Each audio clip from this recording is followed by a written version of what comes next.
ನಮಸ್ಕಾರ ನನ್ನೆಲ್ಲ ಆಧ್ಯಾತ್ಮ ಬಂಧುಗಳಿಗೆ ಶುಭೋದಯ ಸ್ನೇಹಿತರೆ. ಇಂದಿನ ದಿನದರ್ಶಿಕೆಯನ್ನು ನೋಡೋಣ. ಶ್ರೀ ವಿಶ್ವಾವಸು ನಾಮ ಸಂವತ್ಸರ, ಉತ್ತರಾಯಣ, ವಸಂತ ಋತು, ವೈಶಾಖ ಮಾಸ, ಶುಕ್ಲ ಪಕ್ಷ. ಇವತ್ತು ದ್ವಾದಶಿ ಸ್ನೇಹಿತರೆ. ದ್ವಾದಶಿ ಸ್ಥಿತಿ ಶುಕ್ರವಾರ ಅಂದರೆ ಭಾರ್ಗವ ವಾಸರ ಅಂತ ಹೇಳಿ ಕರಿತೀವಿ. ಹಸ್ತ ನಕ್ಷತ್ರ ಇದೆ, ವಜ್ರಯೋಗ, ಬಾಲವಕರಣ ಇದೆ. ವಿಶೇಷವಾಗಿ ಇವತ್ತು ದ್ವಾದಶಿ ಇರುವಂಥದ್ದು. ನಾವೆಲ್ಲರೂ ಕೂಡ ನೆನೆ ಏಕಾದಶಿನ ಆಚರಣೆ ಮಾಡಿದ್ದೀವಿ. ಇವತ್ತು ದ್ವಾದಶಿ ಇರೋದ್ರಿಂದ ಇವತ್ತು ನಾವು ಪಾರಣೆಯನ್ನು ಮಾಡಿ ಉಪವಾಸವನ್ನು ಕೈ ಬಿಡ್ತೇವೆ. ಸೊ ಬನ್ನಿ, ವಿಶೇಷವಾದಂಥ ಒಂದು ಶ್ಲೋಕವನ್ನು ಪಾರಾಯಣ ಮಾಡೋಣ. ಭಗವಂತನ ಕೃಪೆಗೆ ಪಾತ್ರರಾಗೋಣ. ಉದ್ಯದಾದಿತ್ಯ ಸಂಕಾಶಂ ಪೀತವಾಸಂ ಚತುರ್ಭುಜಂ ಶಂಖಚಕ್ರ ಗದಾಪಾಣಿಂ ಧ್ಯಾಯೇ ಲಕ್ಷ್ಮೀಪತಿಂ ಹರಿಂ.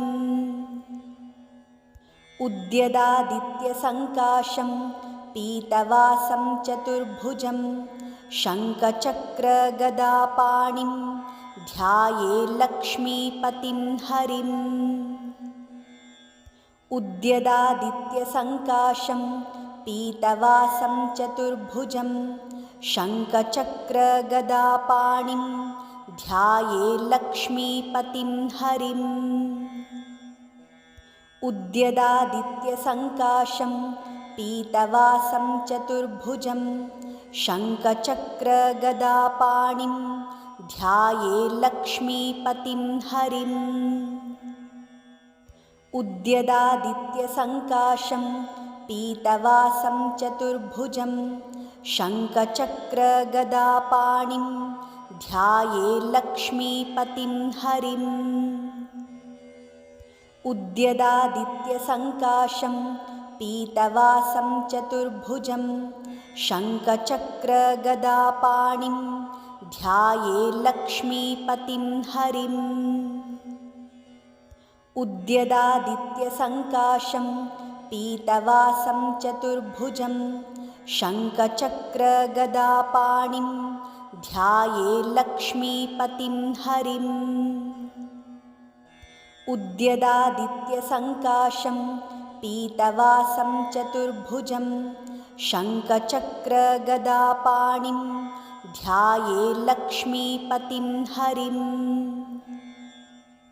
ಉದ್ಯದಾದಿತ್ಯ ಸಂಕಾಶಂ ಪೀತವಾಸಂ ಚತುರ್ಭುಜಂ ಶಂಖಚಕ್ರ ಗದಾಪಾಣಿಂ ಧ್ಯಾಯೇ ಲಕ್ಷ್ಮೀಪತಿಂ ಹರಿಂ. ಉದ್ಯದಾದಿತ್ಯ ಸಂಕಾಶಂ ಪೀತವಾಸಂ ಚತುರ್ಭುಜಂ ಶಂಖಚಕ್ರ ಗದಾಪಾಣಿಂ ಧ್ಯಾಯೇ ಲಕ್ಷ್ಮೀಪತಿಂ ಹರಿಂ. ಉದ್ಯದಾದಿತ್ಯ ಸಂಕಾಶಂ ಪೀತವಾಸಂ ಚತುರ್ಭುಜಂ ಶಂಖಚಕ್ರ ಗದಾಪಾಣಿಂ ಧ್ಯಾಯೇ ಲಕ್ಷ್ಮೀಪತಿಂ ಹರಿಂ. ಉದ್ಯದಾದಿತ್ಯ ಸಂಕಾಶಂ ಪೀತವಾಸಂ ಚತುರ್ಭುಜಂ ಶಂಖಚಕ್ರ ಗದಾಪಾಣಿಂ ಧ್ಯಾಯೇ ಲಕ್ಷ್ಮೀಪತಿಂ ಹರಿಂ. ಉದ್ಯದಾದಿತ್ಯ ಸಂಕಾಶಂ ಪೀತವಾಸಂ ಚತುರ್ಭುಜಂ ಶಂಖಚಕ್ರ ಗದಾಪಾಣಿಂ ಧ್ಯಾಯೇ ಲಕ್ಷ್ಮೀಪತಿಂ ಹರಿಂ. ಉದ್ಯದಾದಿತ್ಯ ಸಂಕಾಶಂ ಪೀತವಾಸಂ ಚತುರ್ಭುಜಂ ಶಂಖಚಕ್ರ ಗದಾಪಾಣಿಂ ಧ್ಯಾಯೇ ಲಕ್ಷ್ಮೀಪತಿಂ ಹರಿಂ. ಉದ್ಯದಾದಿತ್ಯ ಸಂಕಾಶಂ ಪೀತವಾಸಂ ಚತುರ್ಭುಜಂ ಶಂಖಚಕ್ರ ಗದಾಪಾಣಿಂ ಧ್ಯಾಯೇ ಲಕ್ಷ್ಮೀಪತಿಂ ಹರಿಂ. ಉದ್ಯದಾದಿತ್ಯ ಸಂಕಾಶಂ ಪೀತವಾಸಂ ಚತುರ್ಭುಜಂ ಶಂಖಚಕ್ರ ಗದಾಪಾಣಿಂ ಧ್ಯಾಯೇ ಲಕ್ಷ್ಮೀಪತಿಂ ಹರಿಂ. ಉದ್ಯದಾದಿತ್ಯ ಸಂಕಾಶಂ ಪೀತವಾಸಂ ಚತುರ್ಭುಜಂ ಶಂಖಚಕ್ರ ಗದಾಪಾಣಿಂ ಧ್ಯಾಯೇ ಲಕ್ಷ್ಮೀಪತಿಂ ಹರಿಂ. ಉದ್ಯದಾದಿತ್ಯ ಸಂಕಾಶಂ ಪೀತವಾಸಂ ಚತುರ್ಭುಜಂ ಶಂಖಚಕ್ರ ಗದಾಪಾಣಿಂ ध्याये लक्ष्मीपतिं हरिम्। उद्यदादित्यसङ्काशं पीतवासं चतुर्भुजं शङ्खचक्रगदापाणिं ध्याये लक्ष्मीपतिं हरिम्। उद्यदादित्यसङ्काशं पीतवासं चतुर्भुजं शङ्खचक्रगदापाणिं ध्याये लक्ष्मीपतिं हरिम्। उद्यदादित्यसङ्काशं पीतवासं चतुर्भुजं शङ्खचक्रगदापाणिं ध्याये लक्ष्मीपतिं हरिम्। उद्यदादित्यसङ्काशं पीतवासं चतुर्भुजं शङ्खचक्रगदापाणिं ध्याये लक्ष्मीपतिं हरिम्। उद्यदादित्यसङ्काशं पीतवासं चतुर्भुजं शङ्खचक्रगदापाणिं ध्याये लक्ष्मीपतिं हरिम्। उद्यदादित्यसङ्काशं पीतवासं चतुर्भुजं शङ्खचक्रगदापाणिं ध्याये लक्ष्मीपतिं हरिम्। उद्यदादित्यसङ्काशं पीतवासं चतुर्भुजं शङ्खचक्रगदापाणिं ध्याये लक्ष्मीपतिं हरिम्। उद्यदादित्यसङ्काशं पीतवासं चतुर्भुजं शङ्खचक्रगदापाणिं ध्याये लक्ष्मीपतिं हरिम्। उद्यदादित्यसङ्काशं पीतवासं चतुर्भुजं शङ्खचक्रगदापाणिं ध्याये लक्ष्मीपतिं हरिम्। उद्यदादित्यसङ्काशं पीतवासं चतुर्भुजं शङ्खचक्रगदापाणिं ध्याये लक्ष्मीपतिं हरिम्। उद्यदादित्यसङ्काशं पीतवासं चतुर्भुजं शङ्खचक्रगदापाणिं ध्याये लक्ष्मीपतिं हरिम्। उद्यदादित्यसङ्काशं पीतवासं चतुर्भुजं शङ्खचक्रगदापाणिं ध्याये लक्ष्मीपतिं हरिम्। उद्यदादित्यसङ्काशं पीतवासं चतुर्भुजं शङ्खचक्रगदापाणिं ध्याये लक्ष्मीपतिं हरिम्। उद्यदादित्यसङ्काशं पीतवासं चतुर्भुजं शङ्खचक्रगदापाणिं ध्याये लक्ष्मीपतिं हरिम्। उद्यदादित्यसङ्काशं पीतवासं चतुर्भुजं शङ्खचक्रगदापाणिं ध्याये लक्ष्मीपतिं हरिम्। उद्यदादित्यसङ्काशं पीतवासं चतुर्भुजं शङ्खचक्रगदापाणिं ध्याये लक्ष्मीपतिं हरिम्। उद्यदादित्यसङ्काशं पीतवासं चतुर्भुजं शङ्खचक्रगदापाणिं ध्याये लक्ष्मीपतिं हरिम्। उद्यदादित्यसङ्काशं पीतवासं चतुर्भुजं शङ्खचक्रगदापाणिं ध्याये लक्ष्मीपतिं हरिम्। उद्यदादित्यसङ्काशं पीतवासं चतुर्भुजं शङ्खचक्रगदापाणिं ध्याये लक्ष्मीपतिं हरिम्। उद्यदादित्यसङ्काशं पीतवासं चतुर्भुजं शङ्खचक्रगदापाणिं ध्याये लक्ष्मीपतिं हरिम्। उद्यदादित्यसङ्काशं पीतवासं चतुर्भुजं शङ्खचक्रगदापाणिं ध्यायेल्लक्ष्मीपतिं हरिम् उद्यदादित्यसङ्काशं पीतवासं चतुर्भुजं शङ्खचक्रगदापाणिं ध्यायेल्लक्ष्मीपतिं हरिम्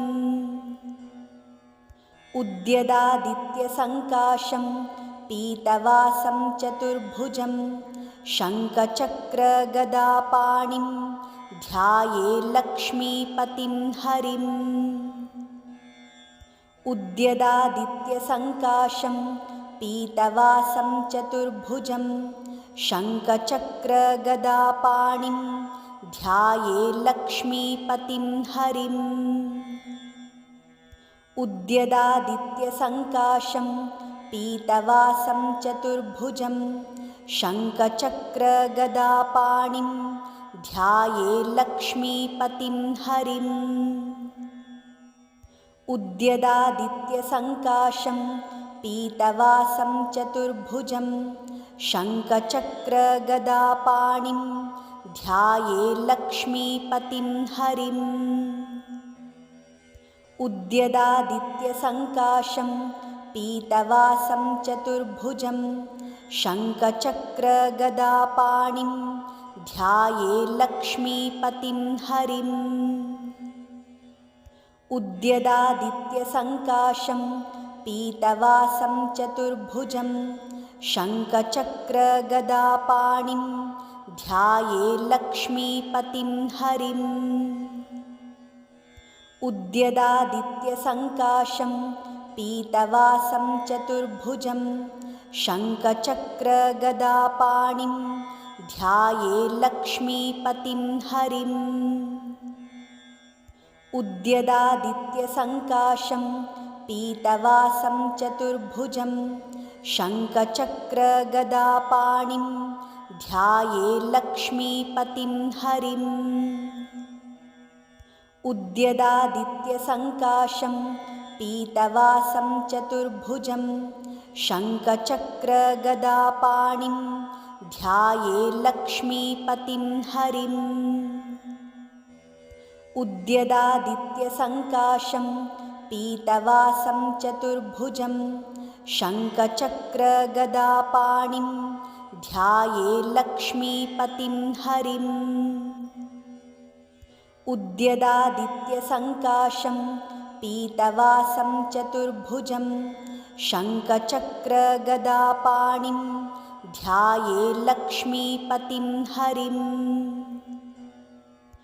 उद्यदादित्यसङ्काशं पीतवासं चतुर्भुजं शङ्खचक्रगदापाणिं ध्यायेल्लक्ष्मीपतिं हरिम्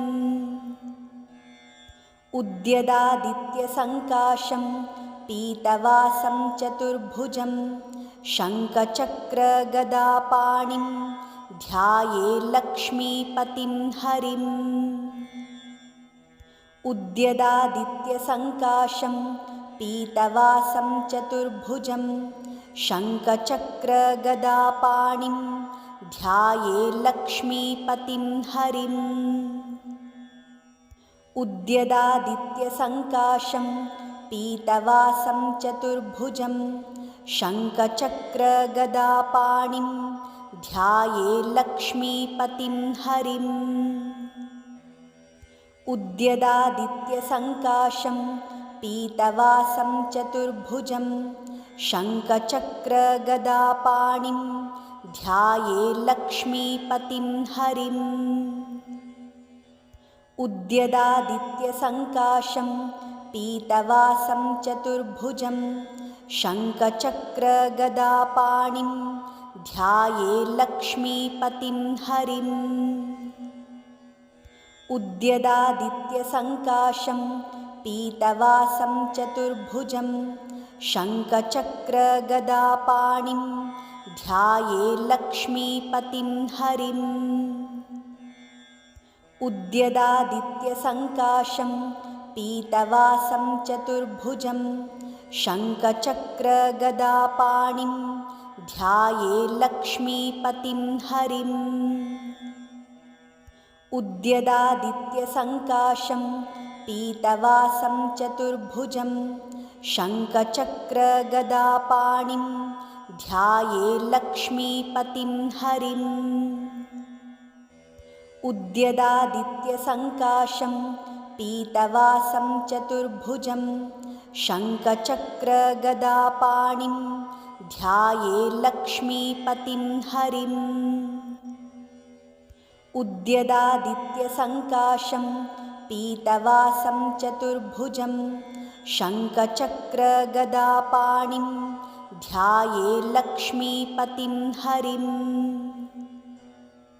उद्यदादित्यसङ्काशं पीतवासं चतुर्भुजं शङ्खचक्रगदापाणिं ध्यायेल्लक्ष्मीपतिं हरिम्। उद्यदादित्यसङ्काशं पीतवासं चतुर्भुजं शङ्खचक्रगदापाणिं ध्यायेल्लक्ष्मीपतिं हरिम्। उद्यदादित्यसङ्काशं पीतवासं चतुर्भुजं शङ्खचक्रगदापाणिं ध्यायेल्लक्ष्मीपतिं हरिम्। उद्यदादित्यसङ्काशं पीतवासं चतुर्भुजं शङ्खचक्रगदापाणिं ध्यायेल्लक्ष्मीपतिं हरिम्। उद्यदादित्यसङ्काशं पीतवासं चतुर्भुजं शङ्खचक्रगदापाणिं ध्यायेल्लक्ष्मीपतिं हरिम्। उद्यदादित्यसङ्काशं पीतवासं चतुर्भुजं शङ्खचक्रगदापाणिं ध्यायेल्लक्ष्मीपतिं हरिम्। उद्यदादित्यसङ्काशं पीतवासं चतुर्भुजं शङ्खचक्रगदापाणिं ध्यायेल्लक्ष्मीपतिं हरिम्। उद्यदादित्यसङ्काशं पीतवासं चतुर्भुजं शङ्खचक्रगदापाणिं ध्यायेल्लक्ष्मीपतिं हरिम्। उद्यदादित्यसङ्काशं पीतवासं चतुर्भुजं शङ्खचक्रगदापाणिं ध्यायेल्लक्ष्मीपतिं हरिम्। उद्यदादित्यसङ्काशं पीतवासं चतुर्भुजं शङ्खचक्रगदापाणिं ध्यायेल्लक्ष्मीपतिं हरिम्। उद्यदादित्यसङ्काशं पीतवासं चतुर्भुजं शङ्खचक्रगदापाणिं ध्यायेल्लक्ष्मीपतिं हरिम्। उद्यदादित्यसङ्काशं पीतवासं चतुर्भुजं शङ्खचक्रगदापाणिं ध्यायेल्लक्ष्मीपतिं हरिम्। उद्यदादित्यसङ्काशं पीतवासं चतुर्भुजं शङ्खचक्रगदापाणिं ध्यायेल्लक्ष्मीपतिं हरिम्। उद्यदादित्यसङ्काशं पीतवासं चतुर्भुजं शङ्खचक्रगदापाणिं ध्यायेल्लक्ष्मीपतिं हरिम्। उद्यदादित्यसङ्काशं पीतवासं चतुर्भुजं शङ्खचक्रगदापाणिं ध्यायेल्लक्ष्मीपतिं हरिम्। उद्यदादित्यसङ्काशं पीतवासं चतुर्भुजं शङ्खचक्रगदापाणिं ध्यायेल्लक्ष्मीपतिं हरिम्।